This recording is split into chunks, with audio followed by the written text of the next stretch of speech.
If you were trapped in a house, hunted down by a blind Special Forces killer, and you can't make a sound, what would you do? The characters in this movie thought robbing a blind man would be an easy job, only for it to turn into a brutal trap that takes a shocking turn towards the end. I'm going to break down the mistakes made, what you should do, and explain how to beat the blind soldier in Don't Breathe. Rocky is a small-time burglar who's trying to make as much money as she can to leave Detroit and head to California with her sister. She finds out from her partner there's a house in Skid Row where a veteran lives alone, and a whole lot of cash is sitting around inside. She doesn't have a clue that this will be the last robbery of her life. The burglars scout out the veteran's neighborhood and spot him outside walking his dog, and they notice he has a cane. This man is as blind as a bat, and the job appears to have gotten a whole lot easier. But if they took him more seriously, they would have seen a few red flags. They noticed the cane, but not that he was extremely fit for his age. That means he's exercising and active. This guy's a war veteran with a killer instinct and a body to match. He probably even sleeps with a gun, and his Rottweiler already has it in for you. So maybe not as easy as they all think. Later that night, the team begins their robbery. They slip the guard dog some sedatives, but find that the front door has several locks they can't open. Wait, this doesn't make sense. They have the key for the man's home security company. Why would he have extra locks? So far, they've been smart about this. Thorough research, 24-hour recording of neighborhood activity, but this is a bad start. 4 locks is a sign that he's not going to make things easy for you, especially since he's a military man. I would bring brass knuckles or other self-defense weapons so that we have a better chance in a confrontation. Nothing they try works. The side door to the house is locked shut, and so is the cellar door. But Rocky spots a window above them and clambers up the side. She breaks in through the bathroom window and sneaks as fast as she can to shut off the burglar alarm before it goes off. This girl knows what she's doing. The problem is he's blind, not deaf. Cracking glass with a rock is noisy, and stomping around in boots is going to wake him up. The blind develop enhanced hearing and the ability to track movement. Also, the statistical majority of US soldiers experience terrible insomnia, and he just lost his daughter. He would definitely be a light sleeper. Considering who they're up against, being silent here could save you. For this, they could have used duct tape. It pads the sound and keeps most of the glass shards intact. And while taking your shoes off is smart, it's another loose end. With everyone inside, they begin searching the house for the cash. One of the guys enters the veteran's bedroom where he's about to fill it with sleeping gas, but the soldier suddenly gets up. It's time to acknowledge that this man is crazy alert. Just puncturing a plastic bottle wakes him up. If that doesn't change your strategy, then you might as well write your will and testament. But it's a lot of money, and if you've gone this far, I wouldn't call it quits just yet. What you should do now is lock him in. This can be done by tying the knob to a heavy piece of furniture or using a specialized security bar to force it shut. None of them have found any money, but they do find this door with some crazy locks on it. They try forcing it to open with a pry bar, and when that doesn't work, one of the burglars pulls out a gun and shoots the lock off. Alex here begins to realize this can only end badly for them. So far, they broke into his house, damaged his property, and brought a gun into the home of a veteran with superior skill and knowledge in firearms. Castle law dictates this guy can defend his home, and if you think shooting into a plastic bottle is going to keep it quiet, you're dead wrong. The best homemade silencer would be a modified oil filter. It might be bulky, but it's going to do the job. Alex decides enough is enough and leaves, and he's the only one thinking straight because things are about to go terribly wrong as a blind man suddenly appears behind them, and they're definitely underestimating how much this Gulf War vet can do. The burglar tells him he just stumbled and drunk, but the vet steps on the broken bolt lock and knows exactly what it is. He threatens him with his gun, shooting a warning shot, which alerts Alex outside. He moves in, grabs the gun, and disarms him. It's officially time to freak out. They're completely outmatched. He slams the gun to his neck, asking one simple question: who else is with you?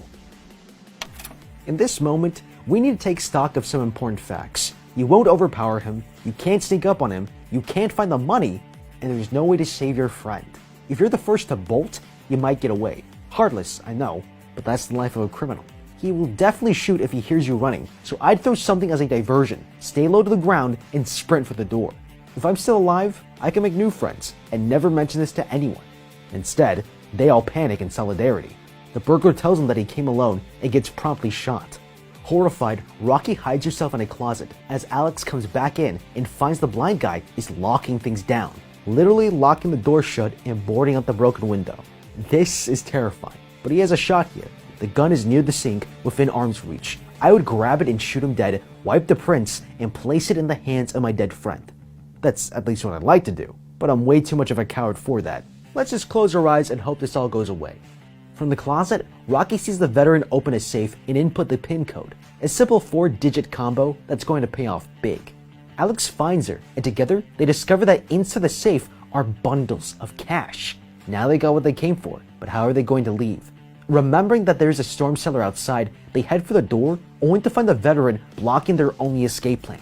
He begins to drag the dead body out, but as they slowly back away, he hears the floorboard creak. Wood floors are impossible to beat. It's too late for WD-40. Your only option is to cover your mouth and stay breathless and motionless until he leaves the room. That's what I would do, but the truth is, it might get me killed just as quickly.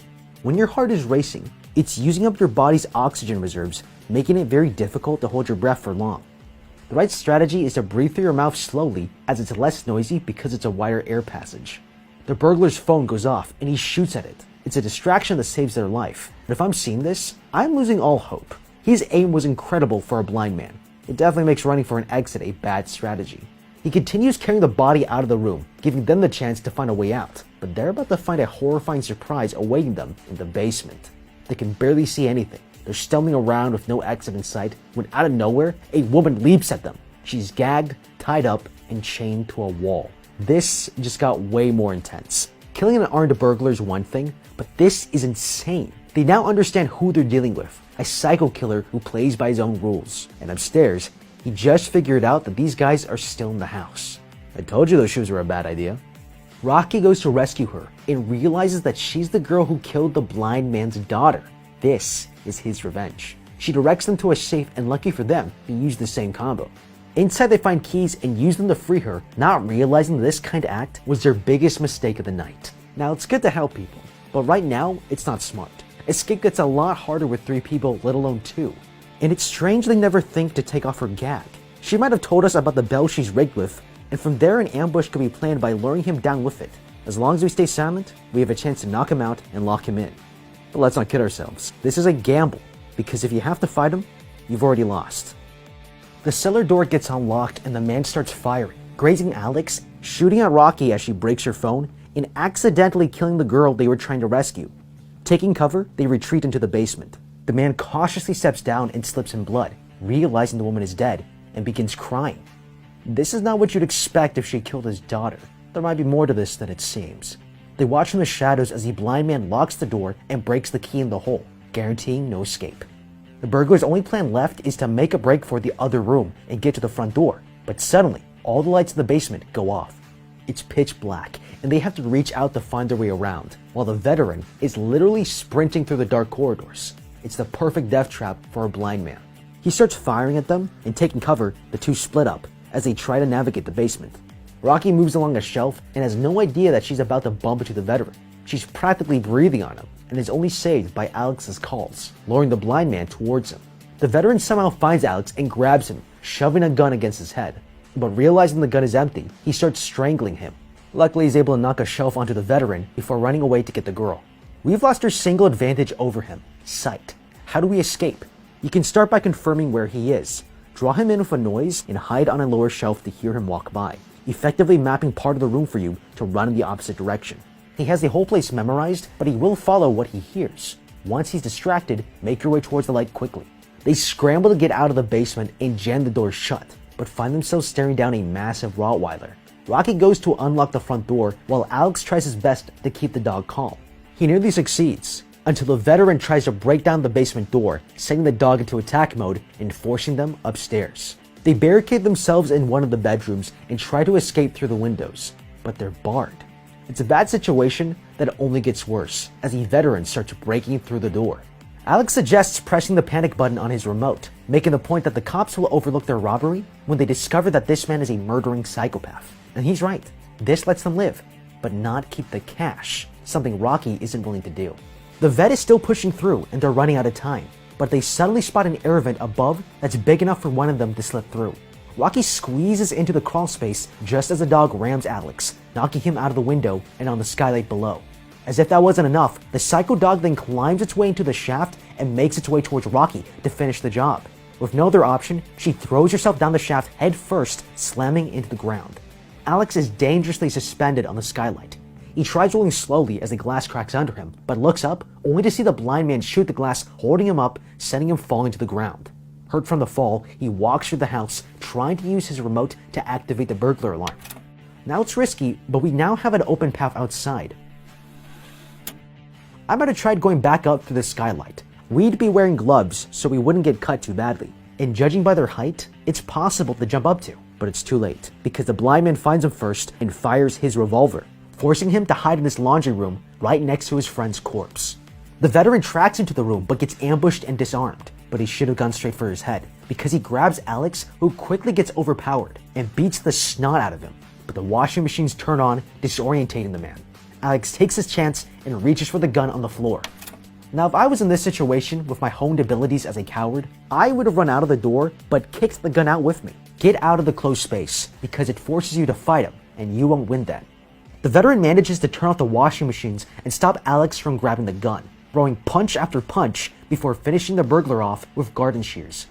Recovering from her fall, Rocky struggles to reach the end of the ventilation shaft that leads straight out of the house. She's able to turn herself around and kick out the grate, but it's too late. She's ripped out of the crawl space by the veteran and gets knocked out. She wakes up, locked into the same harness as the woman before her. The veteran very clearly tells her he won't let her go after what she's done, and intends to keep her as a replacement. For what exactly? A baby maker. He was using the woman to make a new daughter for him to replace the one she had killed. Rocky is going to stay with him for the next 9 months. It's almost impossible to escape from this unless you're prepared in advance. Handcuffs have a universal one-fits-all lock. If you're a criminal, they'll likely come in handy. You can tuck it in your waistband to access when you're cuffed. It's looking hopeless for her. The blind man has won and there's nothing she can do. But upstairs, Alex gets up from the floor. He's still alive because the other burglar's body was stabbed instead of his. Now he has his best chance to escape. With some quick thinking, he's able to trick and lock the dog inside the laundry room, giving him time to unlock and open the front door. He needs to leave. It's not about money anymore. This is pure survival. If both of you are caught, it won't help anyone. He's had the drop on you at every turn, and without even being able to see. Get out and get help. Back in the basement, the veteran disposes of the girl's corpse and hoists up Rocky to prepare her for what's to come. Now, he's not going to force himself on her. Oh no, it's way worse. He grabs this bottle of frozen goo from a fridge, gets it nice and warm, and fills a turkey baster with it. It's an absolutely horrifying moment for Rocky, who tries to rip her way out of the harness, but there's no escape. This is going to happen.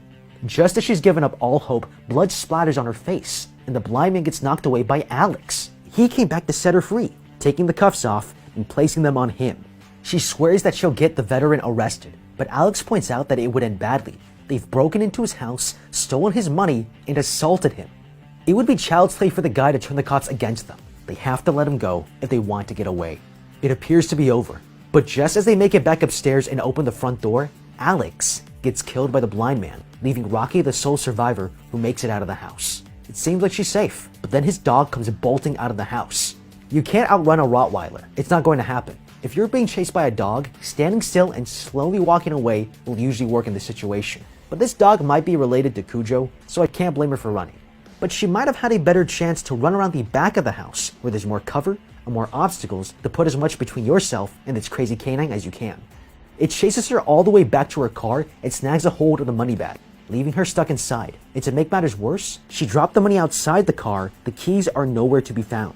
She's trapped. But she comes up with an ingenious plan that would have made MacGyver proud. She opens up the trunk to lure the dog inside and then yanks on the rope she attached to trap him in, while at the same time pushing the passenger seats back into place, effectively caging the dog, at least for a moment, before it rips its way out. Man, this dog has no chill. It gets so close that it's almost able to bite her, and this gives her the chance to hook the release latch onto the dog's collar, pulling it back and giving her the space to get out and grab the bag. Now, if only she was a bit more careful, she would have gotten away. Dragged back to the house and dropped right next to Alex's corpse, it's utterly hopeless. But maybe she's got one last trick up her sleeve. She grabs Alex's remote and activates the panic button. Alarms start blaring throughout the house and overwhelm the veteran. Rocky picks up a pry bar and blitzes the blind man, hitting him as she cleverly takes advantage of his confusion. But just as she's about to land one more blow, the alarm shuts off. The veteran hears the floorboard creak behind him, and he turns. But he's too slow on the draw and gets sent flying, knocked into the basement floor where his gun goes off, shooting a leaky hole into himself during the fall. She takes a breath, as if for the first time all night. With the money in hand and the veteran dead, Rocky leaves the house just in time before the police arrive. Later, as she and her sister are waiting at a train station, she sees a news report about the robbery. There's no mention of her or any money being stolen, but the veteran is still alive, recovering in the hospital. He hasn't told anyone about what really happened, but who knows what he'll do once he's finally out. But what do you think? How would you beat the blind soldier? Let me know with a comment down below. Thank you so much for watching, leave a like and subscribe, and until next time, have a damn good day.